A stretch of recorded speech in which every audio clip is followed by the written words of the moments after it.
50లలో పుట్టి 74లో ఎస్ఎఫ్ఐలో చేరి SFI student union లీడర్గా, జేఎన్యూ లీడర్గా, ఆ తర్వాతన పార్టీలో రాజకీయాలలో కీలక పాత్ర పోషించినటువంటి వ్యక్తి సిపిఎం జాతీయ కార్యదర్శి, జాతీయ నాయకుడు సీతారాం ఏచూరి.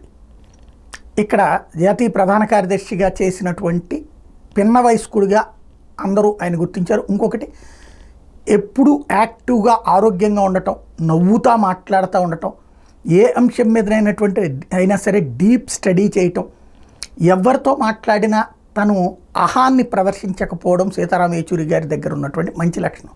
నేను మొన్న ఆయన అనారోగ్యం పాలై ఆసుపత్రిలో ఉన్న రోజులు కూడా అదే ప్రస్తావించా. 2-3 సార్లు ఆయనతో ఇంటర్వ్యూ చేస్తున్నా. నేను చాలా స్ట్రైట్గా, డీటెయిల్డ్గా, అర్థమయ్యేలా తెలుగులోనే చెప్పగలిగినటువంటి వక్త, హిందీ, ఇంగ్లీష్ అన్నిటి మీద మంచి పట్టున్నటువంటి నాయకుడు.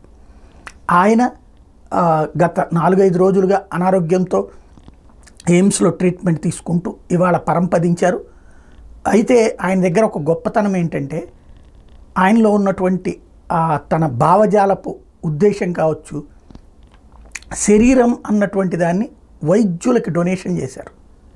అంటే ఇక పైన ఎయిమ్స్ హాస్పిటల్కి సంబంధించినటువంటి ఎయిమ్స్ ఏదైతే మెడికల్ కాలేజీకి ఆయన శరీరాన్ని వినియోగించుకోవడానికి ఎవరైతే మెడికల్ స్టూడెంట్స్కి డొనేట్ చేయడం జరిగింది.